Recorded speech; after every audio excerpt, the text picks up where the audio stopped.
Well, Matthew, I think we're on part two now. Part 2B. So part two of part two, if you know what I'm getting at. More bad stuff, all right? Does that look like a bad invention to you? Depends. I mean, if you're a girl who cries a lot, maybe not. I think she has a cold. She's not crying. Here's a bad invention: flipping. You know, I have a friend here in Ottawa who does house flips, and I won't mention his name, but he did a presentation on it. And you know, I always thought flipping was a bad idea. You know, I put up here on this slide, flip till you flop. But after listening to his presentation, I realized it's a really bad idea. He buys a home for about $350,000. This is in Ottawa. Most small towns are probably in the United States you could buy for less. Big towns like Toronto, much more. But he buys it for $350,000, holds on to it for anywhere from 2 months to 6 months. He does lipstick renovation. So he loves coffered ceilings, so he puts in coffered ceilings, and you know, he home stages it and you know, landscapes it and does all this you know, paints it and all that sort of stuff. So he probably has about $30,000 or $40,000 worth of renos. He has some, you know, holding costs. I mean, he's got to pay his property taxes and keep the utilities on and pay his mortgage and all the rest of that. And then he sells it for $450,000. So you go, oh my gosh, I bought it for $350,000. I sold it for $450,000. I made $100,000. Well, wait a second, Matthew. That's not exactly how it goes. $30,000 in renovation costs, at least another $30,000 in you know, holding costs, and so he uses a realtor, so he pays his realtor, so he's making about $25,000 to $30,000 on a flip, and it takes him anywhere from 2 months to sometimes 6 months, sometimes 7 if it's not as successful. And you know, when I look at it, you know, to make 15 or 20 or even $25,000 on a flip with all the work and all the risk that's involved, didn't make any sense to me. So I put it up here. You will flip till you flop. So this is one of the bad inventions. You know, I tried it, and we traded 4 quarters for $1. And when you start counting all the mortgage interest and stuff we paid, we lost money. Yeah, I suspect in his case he's paying himself minimum wage. All right, here's a couple of other things. This section is just really kind of a fun thing in a way. I think some of the bad inventions in real estate. Here's one of them: gated communities. Oh, I hate them. Hate them. They're very popular in the United States. About half of all new construction in the United States is inside a gated community. But it's not only very bad, in my opinion, for the people who live there, because it is a gated community, but you cannot have a society, in my opinion, where you have people on the outside looking over the fence at places that have good roads and decent policing and all the rest of that, and outside you have Detroit. Yeah. All right.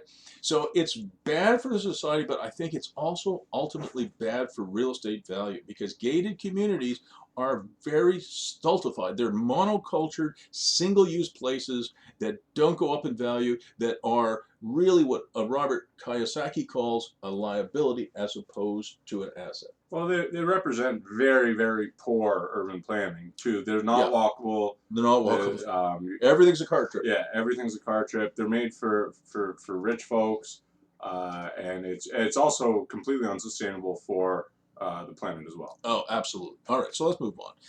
Something else people don't really recognize: one-way streets. Bad planning.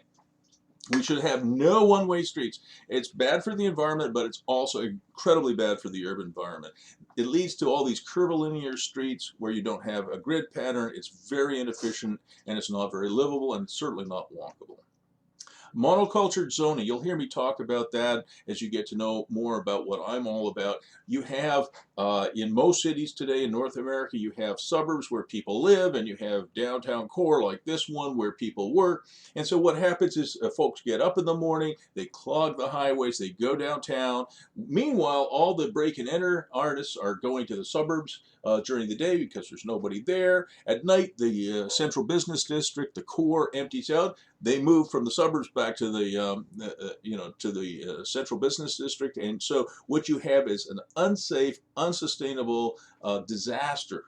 All right, low density, low intensity, monocultured cities. These are the kinds of places, if you're looking to build real estate value, you should avoid. Yeah. Well, we also see, if you look at some of the planned cities that they're building in China now and other places, you're getting a much more spread out type of city, I guess, where you have sub downtowns for each individual area. Yeah. And so there is this conventional wisdom now with city planning that every neighborhood should have all of the services that are necessary to it in the neighborhood. Yeah, if you have a suburb, you want to have jobs as well. You want to have mixed use.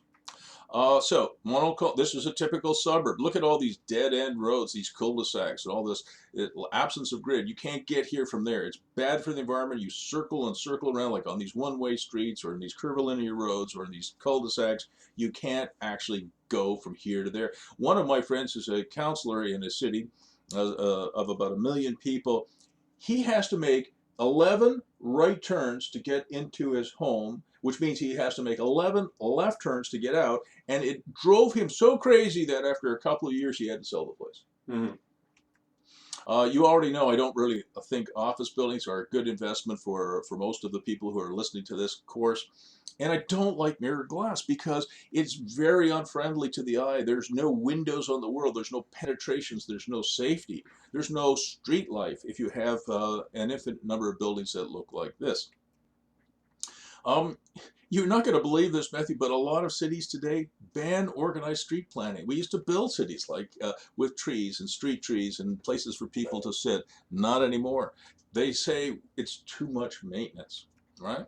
I actually did a little bit of an experiment. This is actually, again, an Ottawa experiment where you have, this is a street not far from where I live. It's called Castle Hill, where you have a good treescape. And then here's another street, also very, very similar, but where you have many fewer trees. All right. So I said, I wonder if I could find two very comparable buildings and compare what additional value you get for having a treescape, a mature treescape. And there's a significant difference. So I found this bungalow on Castle Hill with a good treescape. And I found this one on Arundel without the same amount of treescape. So I looked at this. This is my analysis here. I was just having some fun. The asking price for the Castle Hill bungalow was about $400,000, and the one on Arundel without the treescape was about $360,000. A huge $40,000 difference for homes that are very, very, very similar and just blocks apart. Now, not all the difference was due to the treescape. There was a finished basement at Castle Hill, so I made an adjustment of $17,000, which still left a difference of $23,000 unexplained, and I attributed possibly to the superior streetscape or the treescape on Castle Hill. Bless you. So about 6.4% of the asking price is between the two was due to a nicer tree canopy. And if you were to do nothing else other than own a number of buildings, say on a street or in a neighborhood, and organized street tree planting for your community, you will add tremendous value. You know, a 6% price difference is very, very believable because if you look at the research, it's reported over and over and over again. Oh, I remember there was an attempt to do something like that on the street I grew up on. And what happened? Some of the neighbors said, "Well, you put in your tree and make our house look nicer." Yeah, yes, you know, maybe you just need somebody more persuasive than your father. All right, so I actually looked at this and I did some analysis and I came up with this 6.4% difference in price. This is a museum called the Canadian Museum of History, which is an extraordinary design. It was done by a friend of mine, Douglas Cardinal. And I remember when he went to see Public Works to get approval for his budget, they said, well, it's a very nice design, Mr. Cardinal, but, you know, it looks like it'd be quite expensive. And we want something that's just a square box. And Mr. Cardinal, who's a great architect, said, well, I think we can do better. So he went to the Prime Minister of the day, which was Pierre Trudeau. Now we have a new Prime Minister, Pierre's son, Justin. But in the day, Mr. Cardinal went to see the Prime Minister and said, Prime Minister, it's true, Public Works is not wrong. There's an added cost to have a design that looks like this rather than a square box. How much is the added cost? Mr. Trudeau asked him. He said, well, $35 million. Well, that's a lot of money. But Mr. Cardinal said, I think it will have an additional visitor count because it will be a world-class museum of 500,000. And at $10 per visitor, Mr. Prime Minister, that's an extra $5 million per year in revenue on an additional investment of $35 million. That gives you a cap rate of 14%. And in government, that's pretty good. So Mr. Trudeau agreed and approved the budget, and that's why we have that beautiful museum. But if it's okay for Douglas Cardinal, an architect, to talk about return on investment and cap rates, it's okay for everybody else. Because Doug told me something really important.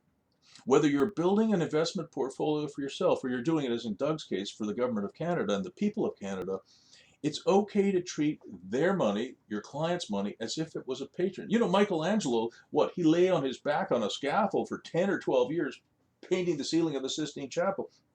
How could anybody afford to spend 10 or 12 years, Matthew, painting a ceiling? If they're getting paid by the government. No, in this case, he had a patron, right? So Mr.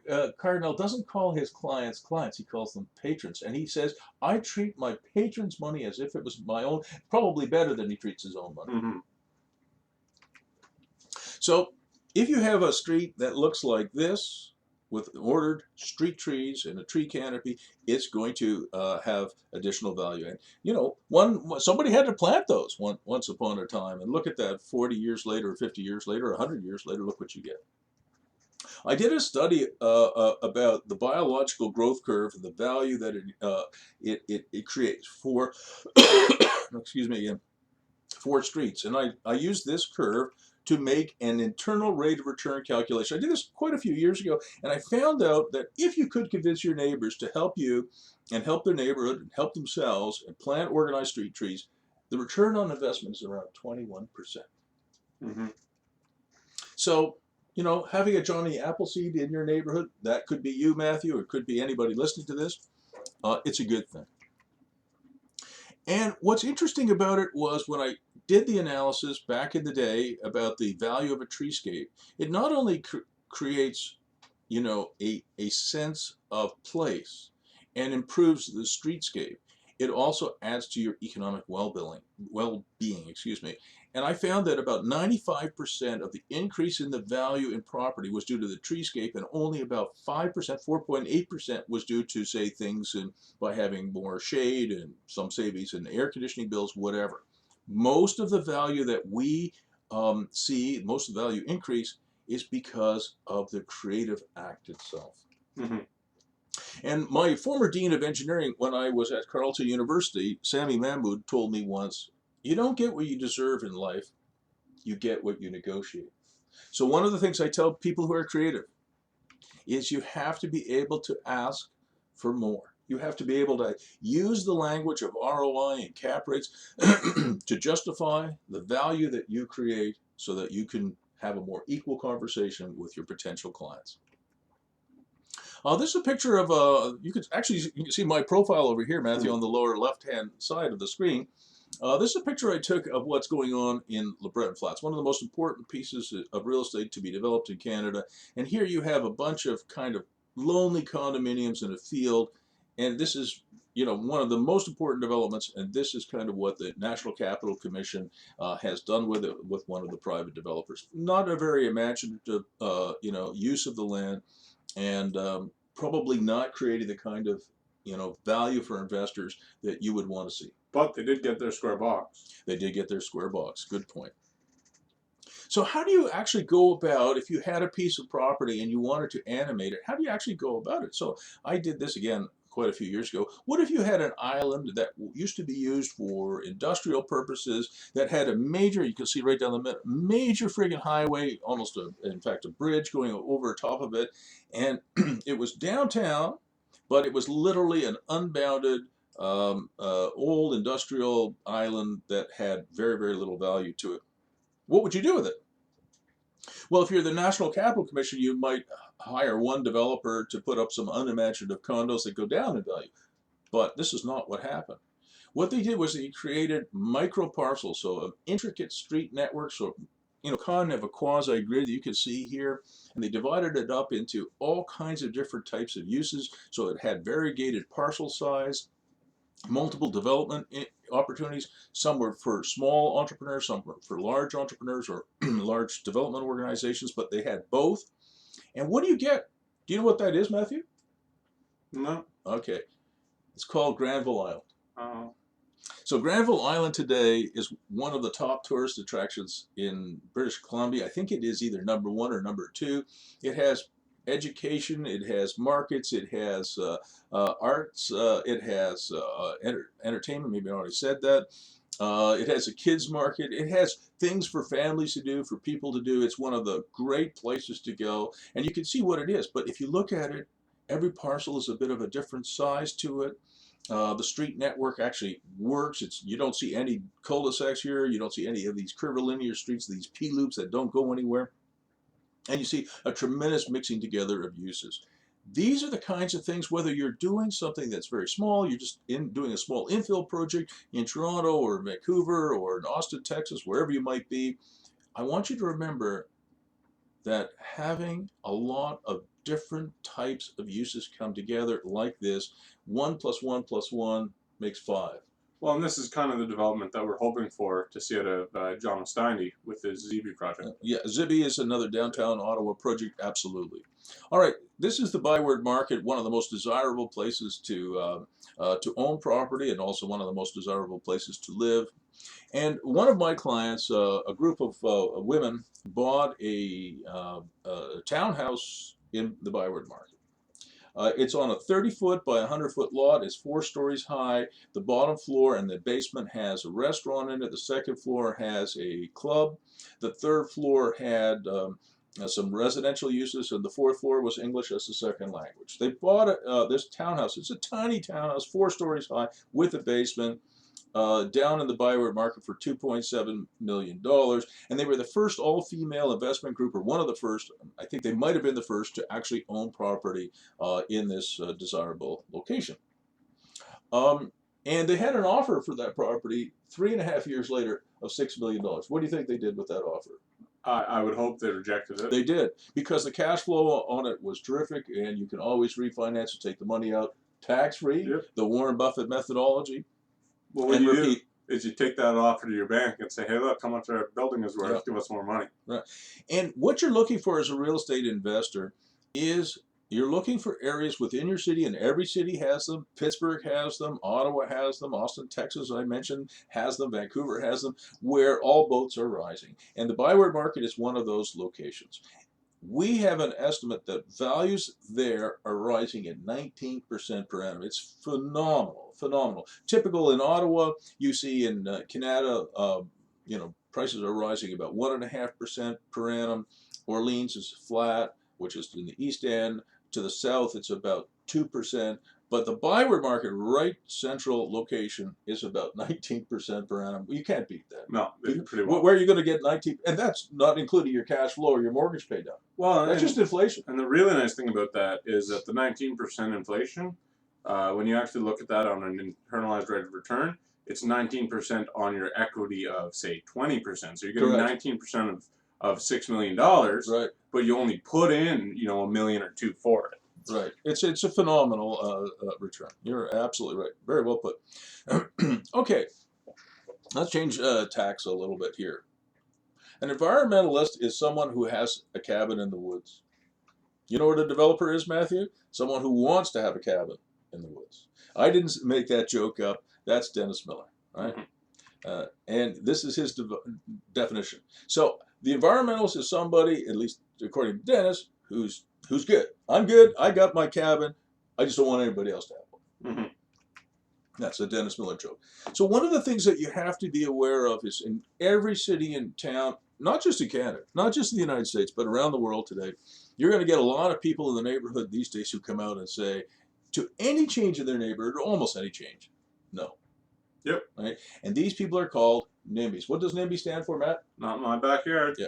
And they come out and they say no. And you're going to have to be prepared as a real estate investor if you're making any changes to deal with these kinds of people. They just don't want change. And it becomes can become very abusive, right? Because today we talk about opening up the process and including the community, but people in the community know how to abuse that process. They know how to kill projects by delay. Did you know, Matthew, that George Lucas offered the city of San Francisco a free Star Wars museum? And they said no. And they said no. Now, how many people do you think would travel to San Francisco to see a huge collection of Star Wars memorabilia, technology, art, and other things related, not just to Star Wars, but to the other kinds of things he has in his collection. How many people would around the world would be in the millions? Yeah, I mean that would bring probably, I would guess, 2 or 3 million people through San Francisco a year. I would guess between 1 and 2 million Yeah. people, but I could be wrong. But There's a lot of people who love Star Wars. what per, a lot of people, and it's not my favorite, but I understand it's popular. And what San Francisco said was, "Oh, you picked a very nice site. It was the Presidio. Presidio is a park, Yeah. and the Presidio Park overlooks the Golden Gate Bridge." Yeah. And they said, "Well, we really can't see our way to giving, that kind of a site to you, Mr. Lucas, even though you're going to give us a $1.5 billion. This is a true story." Museum that's a world-class attraction for free, plus an endowment fund to make sure that it can operate indefinitely. Because you will block the views of the Golden Gate Bridge.